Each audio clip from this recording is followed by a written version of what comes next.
اعوذ باللہ من الشیطان الرجیم بسم اللہ الرحمن الرحیم۔ قرآن کریم کی آیت ہے کہ اقیموا الصلاۃ وآتوا الزکوٰۃ۔ یہ شاید 17 مقامات ایسے ہیں جہاں اللہ تعالیٰ نے اسی آیت کو جوڑا ہے، اقیموا الصلاۃ، صلاۃ کو جوڑا ہے زکوٰۃ کے ساتھ۔ تو یہ بات میں کیوں عرض کر رہا ہوں کہ دیکھیں عموماً ایسا ہوتا ہے کہ ہم نے کسی سے ملنا ہو تو ہم کہتے ہیں یار اس سے میں ڈائریکٹ نہیں مل سکتا، اس کا فلاں خاص بندہ ہے، اس سے مل، وہ تیرا رابطہ اس سے کرا دے گا۔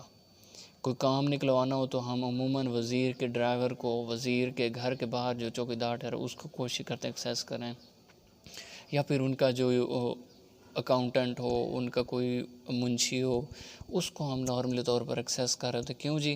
یہ اس کا قریبی بندہ ہے، یہ اس کا خاص بندہ ہے، اس سے میں کہہ کر کسی طرح سے وقت لیتا ہوں اور میں اس وزیر سے، مشیر سے ملاقات کرتا ہوں۔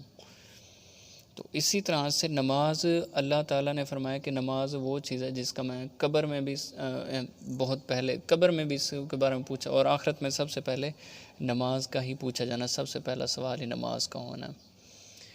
تو اس کا مطلب ہے کہ نماز کے بعد اللہ تعالیٰ ایک صاحب جائیداد انسان سے زکوٰۃ کے بارے میں پوچھیں گے کہ بتا بھائی تجھے میں نے مال جو دیا ہوا تھا، میں نے 17 مقامات پر قرآن پاک میں بار بار فرمایا، اور کہ نماز پڑھ اور زکوٰۃ دے۔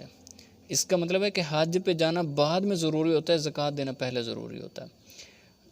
قرآن اپنا اسلام میں آ جانے کے بعد سب سے پہلی چیز کلمے کے بعد نماز ہے۔ نماز کے بعد اس کا یہی مطلب جو کہ نکلتا ہے وہ یہی نکلتا ہے، اقیموا الصلاۃ وآتوا الزکوٰۃ، اقیموا الصلاۃ وآتوا الزکوٰۃ قرآن میں بار بار فرمائے۔ یہی مطلب نکلتا ہے کہ ایک صاحب جداد ہے، اگر صاحب جداد نہیں ہے تو اسلام قبول کرنے کے بعد ہمیں چیزوں کا خیال رکھنا چاہیے، لیکن اگر جو صاحب جداد لوگ ہیں ان پر یہ چیز لازم ہو جاتی ہے کہ نماز کے بعد ان کے اوپر دوسری جو سب سے اہم ترین رسپانسبلٹی، ذمہ داری، ریاستی ذمہ داری بھی ہے اور یہ ہماری اسلامی ذمہ داری بھی ہے۔ وہ کون سی کون سی ان کے اوپر بنتی ہے؟ وہ زکوٰۃ ادا کرنے کی ہوتی ہے۔ زکوٰۃ ادا کرنے سے ہمارا مال بڑھتا رہتا ہے، بڑھتا رہتا ہے، بڑھتا رہتا ہے۔ شاید حضرت وہ موسیٰ ہیں یا اللہ تعالیٰ معاف فرمائے وہ کون سے نبی ہیں، حضرت عیسیٰ ہیں شاید، کہ جنہوں نے 3 لوگوں کو ٹھیک کیا تھا، ایک جذام کا مریض تھا، ایک اندھا تھا اور ایک گنجا تھا۔ ان میں سے شاید جو گنجا تھا یا جو اندھا تھا ہاں، اس کو بکریاں انہوں نے دی تھی اور پھر انہوں نے اس پہ محنت کی اور وہ مکمل طور پر اللہ کی راہ میں خرچ کرتے تھے اور ان کا مال بڑھ گیا۔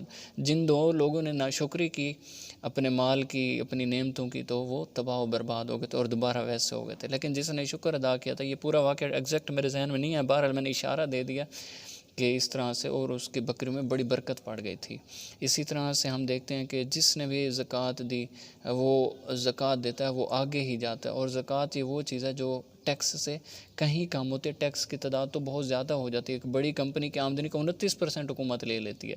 حکومت 29% وہ لے لیتی ہے، بجلی کے بل میں ٹیکس الگ آتا ہے، وہ کمپنی کے لیے کوئی بھی چیز خریدتے ہیں وہ الگ ٹیکس آتا ہے۔ ہماری 1,00,000 روپے آمدنی ہوتی ہے تو اس پہ پہلے ٹیکس لگتا ہے۔